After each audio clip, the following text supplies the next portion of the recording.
Woman regularly runs into old lady with triplets, later sees police taking kids away.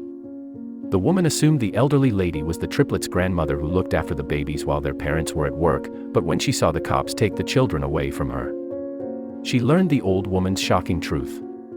Lawyer, Phoebe Harper had only recently relocated from Florida to New York City when she first ran into an old lady with a set of triplets. Baby had been married to a man named Adam Carter for 2 years, but things didn't quite work out between them.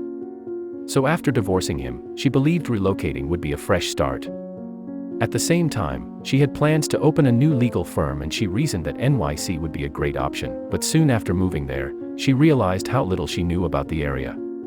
So she went for a walk every morning to explore new places, and it was on one of those days that she observed the old woman with the triplets. Every day the elderly lady sat in the same park with 3 gorgeous babies in their black stroller, their huge innocent eyes darting around everyone.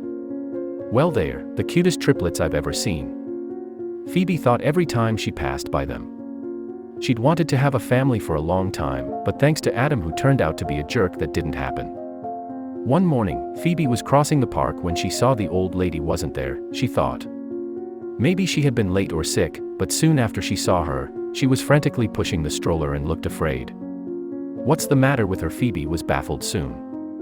She saw 2 huge figures, both dressed in police uniforms, pursuing her. The woman turned to look at them, her eyes welling up, and fastened her pace. "Ma'am, wait right there!" when the cops yelled at her and immediately caught up with her. At that point, the woman started crying and Phoebe came to a halt to observe what was happening. She noticed the woman, shivering and pleading with the officers. One of the cops had yanked the stroller away from her and was yelling at her. Phoebe wasn't sure what was going on, so she decided to approach them and listen to what the woman was saying. "Please, officer," she heard her beg, "don't take those children away. I can't live without them. I am begging you, they're taking the kids away." "But why?" Phoebe wondered, her eyes widened in surprise. "Look, Mrs. Green," one of the officers said sternly, "we checked your background and home and you can't look after them. CPS must be involved in order for those children to be raised in a better place. Now step aside," he yelled as he prepared to leave, but Mrs. Green didn't move. She fell to her knees and began pleading with the officers. "I can't imagine my life without my granddaughters. I will do whatever you say. Please, please." At that, the officer calmed down and explained, "Mrs. Green, we can't help you. We have to take the kids because we want them to be safe, okay, and you have to let them go, sorry." Despite Mrs. Green's cries and pleadings, the officers took the babies and drove away. Phoebe didn't realize it, but she was almost in tears. After witnessing the older woman's plight, and she decided to approach her. "Excuse me, ma'am," she said, "are you okay? Let me help you." She escorted the older woman to a bench and asked her to calm down. "What happened, ma'am? Why did they take the children away?"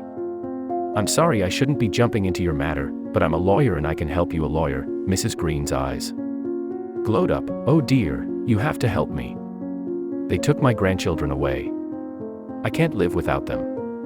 "I understand, ma'am, but you'll have to calm down and tell me what happened. Only then will I be able to help you." Mrs. Green wiped her tears.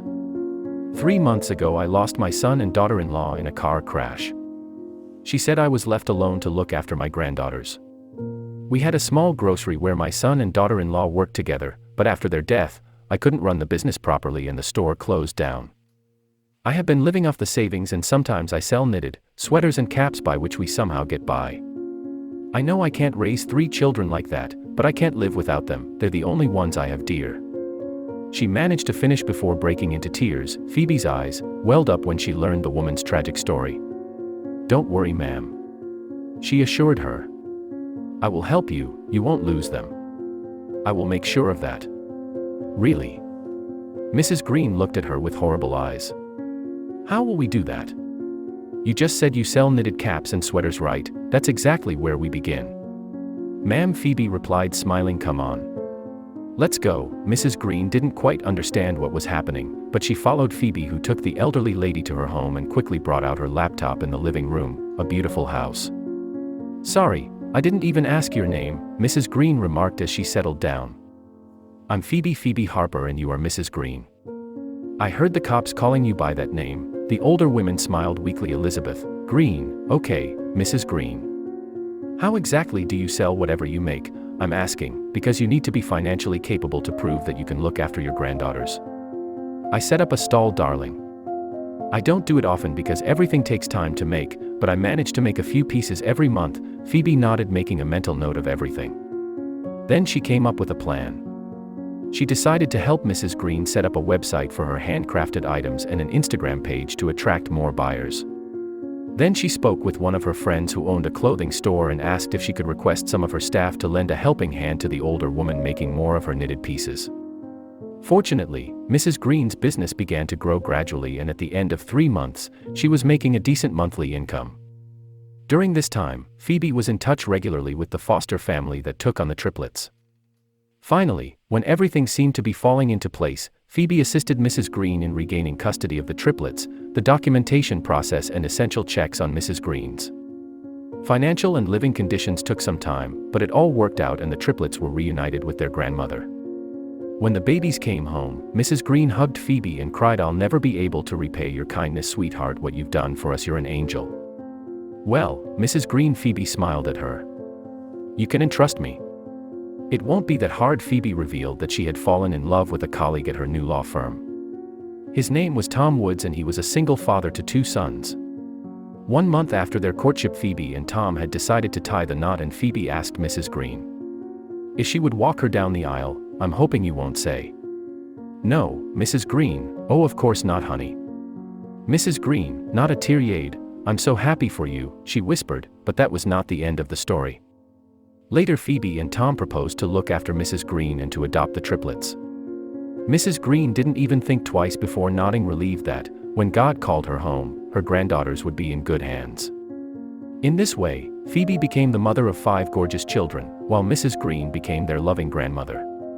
If you liked the video, please give it a thumbs up and consider sharing it with someone who may find it interesting. Thanks for watching, and I'll talk to you in the next one.